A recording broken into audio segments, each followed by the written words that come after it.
There are some Hollywood stories that do not end with scandal, betrayal, or a dramatic fall from grace. Some are quieter, crueler, and far more heartbreaking because they happen slowly, in front of the people who love the star most. Bruce Willis was once the man audiences believed could survive anything. Explosions, broken glass, impossible odds, corrupt systems, alien threats, and every kind of cinematic danger imaginable. He was not just an actor. He was a symbol of stubborn survival. But now, at 70, the tragedy of Bruce Willis is not that he lost fame, money, or status. The real tragedy is that the man whose voice, timing, smirk, and presence made him unforgettable has been forced into a battle where toughness cannot save him. In 2022, his family announced he was stepping away from acting after being diagnosed with aphasia. In 2023, they shared a more specific diagnosis: frontotemporal dementia, a condition that affects communication and behavior, and for which there is no cure. For decades, Bruce Willis represented a very specific kind of American hero. He was not polished like a prince. He was not untouchable like a myth. He was the guy with blood on his face, pain in his eyes, and one last joke before disaster hit. When Die Hard turned him into John McClane, the world saw something different from the usual action star. He was vulnerable, sarcastic, exhausted, and human. That was the magic. Bruce Willis made heroism look tired, wounded, and real. Audiences did not love him because he seemed invincible. They loved him because he looked like a man who knew he could lose, but kept moving anyway. That is what makes his current reality so painful. The body can age, careers can slow down, and legends can retire. But Bruce's illness touches something deeper: language, memory, recognition, expression, the invisible machinery that lets a person show the world who they are. His family has spoken publicly not to turn his suffering into spectacle, but to raise awareness of frontotemporal dementia and help others understand a disease many people had never heard of before his diagnosis. The sadness is not only about Bruce Willis, the movie star.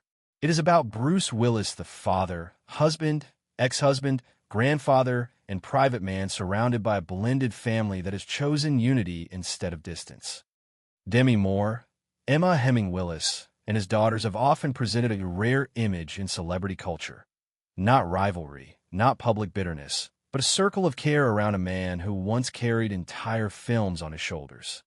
Recent family reflections have emphasized that love is still present, even as communication has changed. Rumor Willis has spoken about cherishing the time her daughter has had with Bruce, finding tenderness in moments that may look small from the outside, but mean everything inside the family. And that is where the tragedy becomes almost unbearable. Because for fans, Bruce Willis is frozen in memory. Barefoot in Nakatomi Plaza, whispering threats with a half-smile, saving the world with tired eyes, or standing quietly in films where his silence said more than another actor's monologue. But for his family, the story is not frozen. It continues every day, not as cinema, but as care. The man who once spoke with perfect comic rhythm now faces a disease where communication itself becomes a battlefield. The man whose face could shift from danger to tenderness in a second is now being loved through a language beyond words. This first part of Bruce Willis's story is not about an ending. It is about the cruel contrast between the image the world remembers and the reality his family now protects. Hollywood gave him explosions, applause, wealth, and immortality on screen. Life gave him something far more difficult. A final chapter where the hero cannot punch his way out, cannot improvise a one-liner, cannot defeat the villain in the last act. But perhaps that is why people still care so deeply. Because behind the legend was always a man.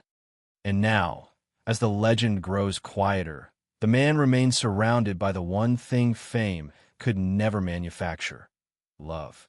But before Bruce Willis became a symbol of heartbreak, he was a symbol of impossible momentum. His rise did not feel manufactured.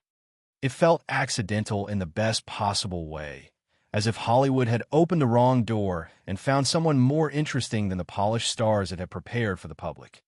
He was born in West Germany in 1955, raised in New Jersey, and carried with him the energy of someone who had not been trained to behave like a celebrity. There was something rough, funny, and restless about him. He did not enter the screen like a man asking permission.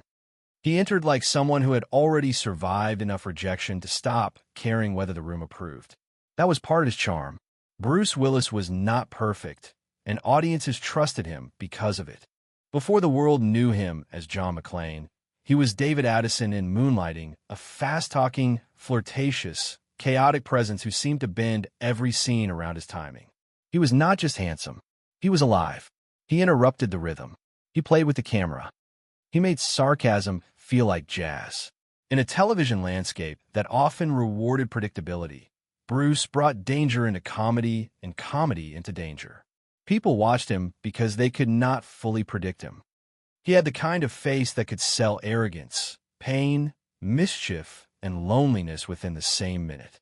That ability would later become the foundation of his movie career. Then came Die Hard, and everything changed. At first, Bruce Willis was not the obvious choice for an action hero. He was a television actor. He was funny. He was not built like the invincible giants of the era. But that became the secret. John McClane was not a machine. He was a tired cop with a broken marriage, bad timing, and no shoes. He bled. He complained. He panicked. He improvised. He looked less like a superhero than a man trapped in the wrong place at the worst possible moment. And because Bruce played him that way, the movie became more than an action film. It became a new template for heroism. For years after that, Bruce Willis carried a strange burden. The world wanted him to be the man who could always save the day. Every role, every interview, every public appearance was measured against that image. He could do comedy, drama, science fiction, thrillers, and quiet character work, but John McClane followed him everywhere. Fame gave him power, but it also trapped him inside a silhouette: bald head, white tank top, bloody face, sarcastic grin, gun in hand. The audience loved the image so much that they sometimes forgot the human being underneath it. And this is why his later illness feels so emotionally sharp. Bruce Willis spent his career using presence as language. He did not always need long speeches. Sometimes a look was enough. Sometimes silence was enough. In The Sixth Sense, he gave one of his most restrained performances, almost ghost-like, before the audience understood why.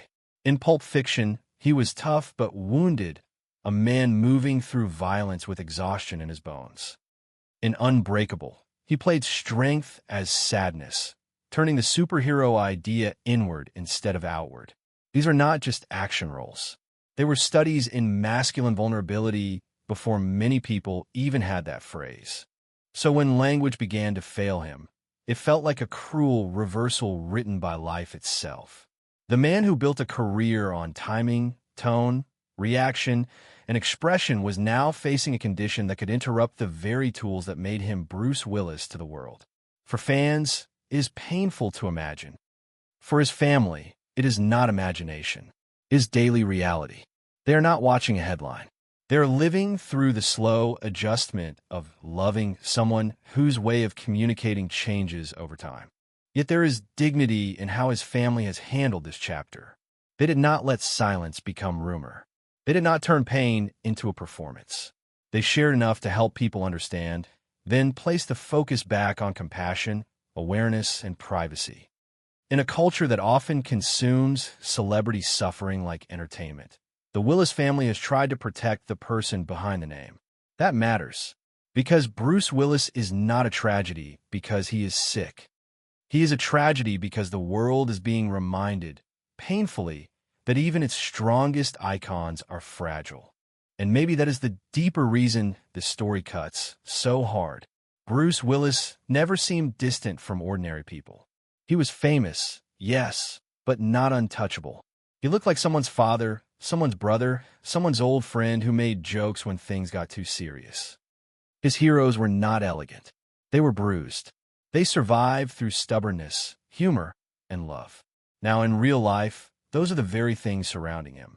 Not explosions, not applause, not movie logic, just family, memory, care, and the quiet courage of continuing when there is no easy victory waiting at the end. The most painful part of Bruce Willis's story is that the signs, as the public later understood them, did not arrive like a dramatic collapse. They seemed to appear quietly, almost invisibly, hidden behind the machinery of work. In the final years of his acting career, Bruce appeared in a large number of direct-to-video and lower-budget action films, and many viewers simply assumed he was chasing easy paychecks or accepting forgettable roles. Some critics were harsh. Some audiences were confused. They asked why a star of his level was appearing in projects that did not match the power of his legacy. But after his diagnosis became public, that period began to look different. What once seemed like a strange career choice now carried a sadder possibility. Perhaps the man people were judging was already struggling in ways they could not see. That is one of the cruelest things about illness. It can hide inside ordinary behavior until the truth arrives too late for kindness. For decades, Bruce Willis had trained audiences to read him as indestructible. So when something changed, many people did not ask whether he was suffering. They asked why he was not performing like the Bruce Willis they remembered. Hollywood can be merciless that way. It loves a star at full power, but it often has very little patience for decline. The machine remembers box office numbers, contracts, schedules, and market value. It does not easily make room for confusion, exhaustion, or vulnerability. And yet behind every production, every scene, every short appearance, there was still a human being trying to continue. Reports from people who worked around him in those later years suggested that accommodations were sometimes made, with lines shortened or delivered through support systems, though not every account should be treated as a complete picture of what he or his family knew at the time. Still, the broader emotional truth is difficult to ignore. The audience was watching the final stretch of a career without understanding the cost behind it. That changes how his later work is remembered. Those films may never stand beside Die Hard, The Sixth Sense, or Pulp Fiction, but they now belong to a different kind of legacy. The record of a man continuing to show up while something inside his life was becoming harder to control. There's a quiet heartbreak in that. Bruce Willis had once made survival look entertaining. In those later years, survival may have been far less cinematic. It may have looked like getting through a day, completing a scene, standing in front of camera, and holding on to fragments of a professional identity that had defined him for most of his adult life. And for a performer, identity is never just private. It is public property. The world thinks it owns your face, your voice, your rhythm, your old characters, your younger body. Fans say they love you, but often what they love is a version of you that time has already taken away.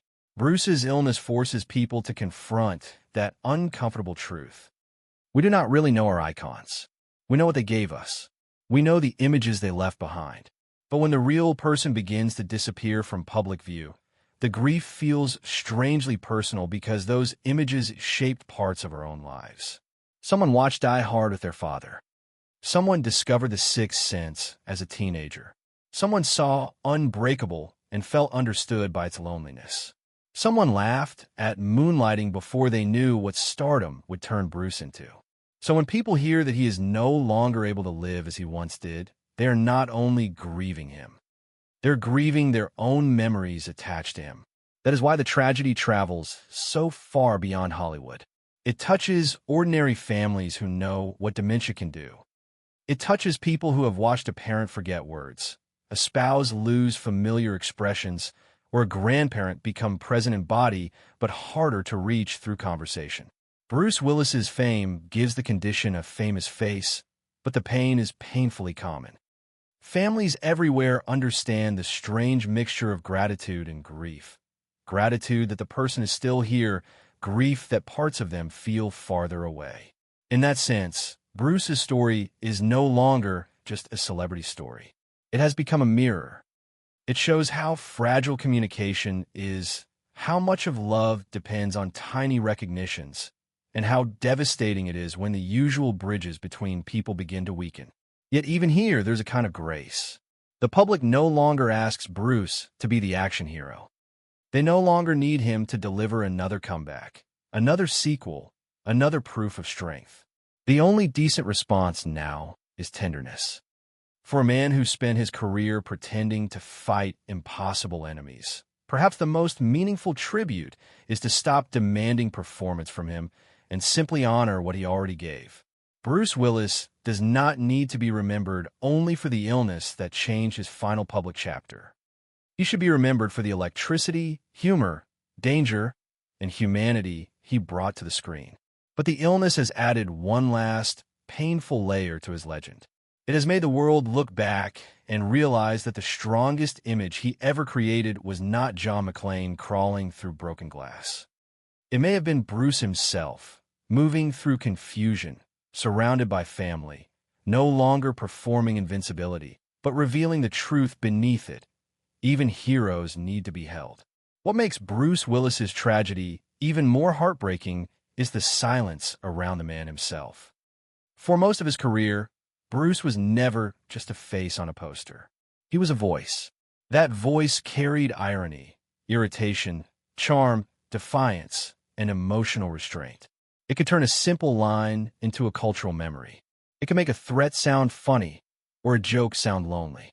His entire screen identity depended on the tension between what he said and what he refused to say. He was rarely the kind of actor who explained everything. He let pauses do the work. He let a raised eyebrow, a tired stare, or a dry reply reveal the wound underneath. So when aphasia became part of his public story, the symbolism felt almost too cruel. The man known for timing and verbal rhythm was being pulled into a condition that attacked communication itself. It was as if life had chosen the most intimate weapon possible, not against his body first, but against the bridge between him and the world. For fans, this is devastating to imagine, but for his family, it is not symbolic. It is daily life. It is learning new ways to understand him. It is accepting that love may have to travel through touch, presence, routine, eye contact, and patience instead of the old familiar conversations. It is realizing that the person is still there, but the routes to reach him may change. That is a different kind of grief, one that does not happen all at once. It comes in small moments. A word that no longer arrives. A memory that becomes harder to share. A familiar expression that appears briefly and then fades. A laugh that suddenly feels like a gift because it proves that somewhere beneath the illness, the old spark still exists. And perhaps that is why the public response has been so emotional. People are not simply sad because a movie star got sick. They are sad because Bruce Willis's condition exposes something universal. The fear that one day, the people we love may still be beside us, yet harder to reach. Hollywood usually sells clear endings. Illness does not. There is no final battle, no clean victory, no dramatic speech where everything is resolved. There is only adaptation. There is only the quiet labor of care. And in Bruce's case, that care has become part of his final public image. His blended family has shown a level of unity that is rare in celebrity culture. Demi Moore, Emma Hemming Willis, and his daughters have not allowed the story to become gossip about old marriages or private tension. Instead, they have formed something far more powerful, a protective circle. In an industry that often turns personal pain into content, they have tried to restore dignity to a man who gave the public so much of himself. That dignity matters because fame can become a cruel bargain. The audience feels connected, so it wants access. The media senses emotion, so it wants details. But a diagnosis like frontotemporal dementia is not a plot twist for entertainment. It is a family crisis. It belongs first to the people living inside it. Still, the fact that his family chose to speak publicly has helped many others. People who had never heard of frontotemporal dementia suddenly searched for it. Families facing similar symptoms saw their own experiences reflected in a name they recognized. That is one of the few redemptive parts of this story. Bruce Willis, even in illness, has unintentionally brought attention to a condition that is often misunderstood, misdiagnosed, or hidden in shame. His suffering has made other people feel less alone. That does not make the tragedy fair, but it gives it meaning. and meaning is sometimes the only thing people can hold when there is no cure. The deeper heartbreak is that Bruce's legend was built on control. In his best roles, even when surrounded by chaos, he found a way to act. He could crawl, shoot, run, joke, negotiate, sacrifice, or endure. He always had one more move. Dementia removes that fantasy. It reminds us that some battles are not solved by willpower. A strong personality cannot simply overpower neurological decline. A famous name cannot negotiate with biology. A beloved face cannot force time to reverse. That is why this chapter feels so humbling. Bruce Willis was once the man who made audiences believe that stubborn courage could bend fate. Now his story teaches a harder truth. Sometimes courage is not fighting back in the way the world expects. Sometimes courage is letting yourself be cared for. Sometimes it is allowing your family to speak when you cannot. Sometimes it is existing with dignity while others protect your peace. And for those who loved him from afar, the responsibility is simple. Do not reduce him to illness. Do not remember only the sadness. Remember the smile that looked like trouble. Remember the exhausted hero who made fear feel human. Remember the actor who could stand in a room and change its temperature without raising his voice. Remember the films that became part of people's lives. But also remember this final lesson. The strongest men are not strong because nothing can break them. They are strong because when life finally strips away the performance, what remains is love, and Bruce Willis, in the hardest chapter of his life, still has that. There is another layer to Bruce Willis's heartbreak that goes beyond illness itself. The way his life now forces people to separate the myth from the man. The myth is easy to understand. The myth is John McClane, the impossible survivor. The myth is the bald action star with a crooked smile, the relaxed confidence, the sense that he could walk into disaster and still find a way out. The myth belongs to Hollywood, to posters, trailers, award shows, interviews, and fans who still quote his most famous lines as if they were part of American folklore. But the man is different. The man is a father surrounded by daughters who must now love him through change. The man is a husband whose daily life has become quieter, more protected, and more fragile. The man is an ex-husband whose former partner still shows up with respect and tenderness. The man is no longer performing strength for the world, and that may be the most human thing he has ever done. For decades, Bruce Willis gave audiences the illusion that toughness could solve everything. But frontotemporal dementia does not care about toughness. It does not care about fame, masculinity, money, reputation, or the number of times a man once saved the day on screen. It enters life and rearranges everything: schedules, conversations, relationships, expectations, even memory itself. And that is why the story feels so cruel. Bruce spent a lifetime making audiences feel safe inside chaos. Now his own family must create safety around him, not with weapons or heroic speeches, but with patience, protection, and unconditional presence. That reversal is devastating, but it is also deeply moving. Because in the end, the real measure of a person's life may not be how loudly the world applauded when he was powerful, but how faithfully people remain when he becomes vulnerable. Bruce Willis's family has shown that kind of faithfulness. They have not hidden the pain completely, but they have not exploited it either. They have allowed the public to understand enough, while still keeping the most intimate parts of his life away from the hungry machinery of celebrity culture. That balance is difficult. Too much silence creates rumor. Too much exposure turns suffering into performance. Somehow, they have tried to walk the middle path, honest enough to raise awareness, private enough to protect dignity. And through that, Bruce's final public chapter has become less about decline and more about devotion. It is not the kind of devotion Hollywood usually celebrates. It is not glamorous. It is not dramatic in the cinematic sense. It is practical, repetitive, exhausting, and sacred. It is the devotion of family members learning new rhythms. It is the devotion of accepting that the person you love may not respond the way they once did, but still deserves the fullness of your love. It is the devotion of choosing presence even when presence hurts. Fans may mourn from a distance, but caregivers live inside the loss every day. They carry the emotional weight that no magazine cover can fully explain. They witness the small changes, the difficult adjustments, the moments of connection that become precious because they are no longer guaranteed. That is the hidden tragedy of dementia. It does not only affect the person diagnosed. It reorganizes the emotional life of everyone around them. It asks families to grieve and love at the same time. It asks them to say goodbye in pieces while still holding the person close. And in Bruce's case, that private sorrow is magnified by public memory. Millions of people remember him at his strongest, while those closest to him must care for him at his most fragile.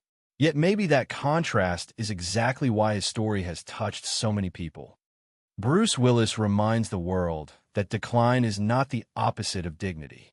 A person does not become less worthy because illness changes them. A legend does not lose meaning because he can no longer perform the role that made him famous. If anything, this chapter strips away the illusion and reveals something more essential. Bruce Willis was never loved only because he was strong. He was loved because there was always something human behind the strength. The sarcasm worked because there was fear underneath it. The toughness worked because there was pain behind it. The heroism worked because he never seemed completely untouched by danger. Now, in real life, the vulnerability is no longer acting. It is the truth. And the world, perhaps for the first time, is being asked to love Bruce Willis without asking him to entertain, impress, or reassure anyone. That may be the purest form of admiration left. Not applause for what he can still give, but gratitude for what he already gave. Not curiosity about every private detail, but respect for the silence around him. Not pity that reduces him, but compassion that honors the fullness of his life. At 70, Bruce Willis stands as one of Hollywood's most painful reminders that every icon is temporary, every body is fragile, and every voice can someday fade. But love, when it is real, does not depend on the voice being the same. It stays. And in that staying, there is still a quiet kind of victory. What remains now is not the sound of applause, but the echo of everything Bruce Willis gave before the world understood what he was losing. That is why his story feels less like a collapse and more like a slow fading of a light that once seemed impossible to dim. For years, he belonged to the noise of cinema. Sirens, gunfire, breaking glass, roaring crowds, sharp dialogue, sudden laughter, and the kind of screen presence that could dominate a scene without begging for attention. But his life today is described less through noise and more through quiet. Family visits, protected moments, private routines, small signs of connection, and a deep patience required when illness changes the language of love. In that quiet, there is something almost sacred. Bruce Willis no longer needs to prove he is strong. The proof has already been written across decades of work, but more importantly, it is now being written through the people who refuse to let him face this chapter alone. The tragedy is heartbreaking, but it is not empty. It shows what remains when fame falls silent. It shows that the real legacy of man is not only the films he leaves behind, but the love that gathers around him when the performance is over. And perhaps that is the final contradiction of Bruce Willis's life. The public knew him as a man who survived alone against impossible odds. Yet his most important battle is being faced not alone, but surrounded. His family's unity has become the emotional center of this story. It reminds people that illness can fracture families, but can also reveal their deepest strength. Demi Moore, Emma Heming Willis, and his daughters have become witnesses to a kind of love that is rarely glamorous but profoundly human. They are not trying to preserve the old Hollywood image at all costs. They are protecting the man beneath it. That difference matters. Because Bruce Willis the icon belongs to everyone, but Bruce Willis the person belongs first to those who know his laugh without needing a camera, his habits without needing a script, his silence without needing interpretation. For fans, the hardest part is accepting that gratitude, must replace expectation. There may be no final comeback, no triumphant public speech, no last great role that wraps everything into a perfect ending. Life does not owe even its greatest stars a cinematic conclusion. Sometimes the ending is unfinished, private, and painfully ordinary. But ordinary does not mean meaningless. In fact, this chapter may be meaningful precisely because it is ordinary. Many families know this road. Many people have watched someone they love change in ways that words cannot fully explain. Many have learned that grief can begin before death, that presence can be both comforting and painful, and that memory becomes precious when the future is uncertain. Bruce Willis's illness gives a famous face to that shared human experience, but the emotions around it are not celebrity emotions. They are family emotions. They are the emotions of kitchens, bedrooms, hospital visits, quiet afternoons, and hands held when conversation becomes difficult. That is why people respond so strongly. They are not only mourning a star, they are recognizing their own fears. They are thinking of parents, grandparents, partners, and friends. They are remembering that every person, no matter how powerful they once seemed, eventually depends on tenderness. And maybe that is the lesson hidden inside the heartbreak. Bruce Willis spent his career showing audiences that courage could be loud, stubborn, sarcastic, and explosive. His final public chapter shows another kind of courage, the courage to be vulnerable, to be cared for, to exist beyond usefulness, beyond productivity, beyond performance. In a world obsessed with youth, speed, success, and visibility, his story forces a slower question. What is a person worth when they can no longer be who the world remembers? The answer, if we are decent, is everything. A person's value does not disappear when their abilities change. Love does not become less real because communication becomes harder. Legacy does not vanish because the body or mind begins to fail. Bruce Willis remains Bruce Willis, not because he can still play the hero, but because his life was never only a role. It was relationships, labor, mistakes, triumphs, tenderness, and decades of moments that no illness can erase. The screen preserved one version of him, but his family preserves the deeper one. And for the rest of us, the responsibility is to remember with humility. Remember the films, yes. Remember the jokes, the danger, the swagger, the bruised humanity. But also remember the silence with respect. Do not demand details from a family already carrying enough. Do not turn illness into spectacle. Do not reduce a man's life to a diagnosis. At 70, Bruce Willis's tragedy is heartbreaking because it reminds us that even the strongest images fade.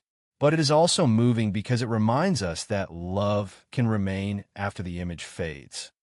And in the end, that may be the only victory life still allows.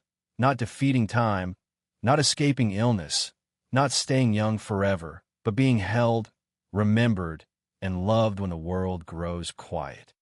In the end, the tragedy of Bruce Willis is not only that a beloved actor became ill. It is that the world is being forced to watch the difference between immortality on screen and fragility in real life. On film, Bruce Willis will always be running through danger, standing in smoke, saving someone the last second, or looking into the camera with that unforgettable mix of exhaustion and defiance. But outside the screen, time has no script, illness has no mercy, and even the strongest public image cannot protect a human being from the quiet losses that come with disease. That is what makes his story so painful. It breaks the illusion that legends are somehow exempt from ordinary suffering.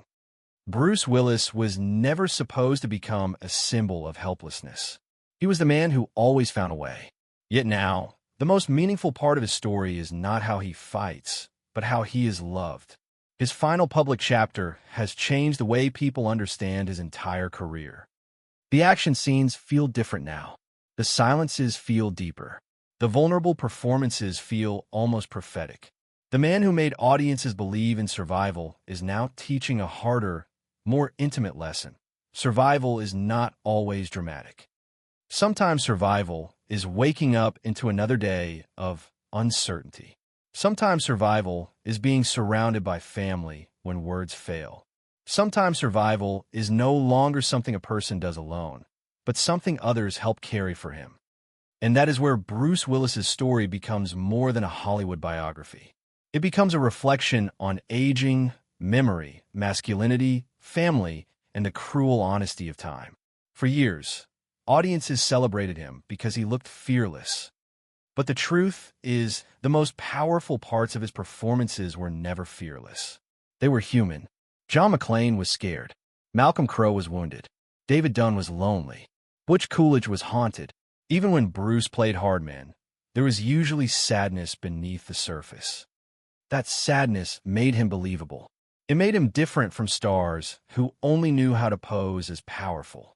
Bruce Willis understood that strength without vulnerability is just decoration. Maybe that is why people still feel so connected to him now.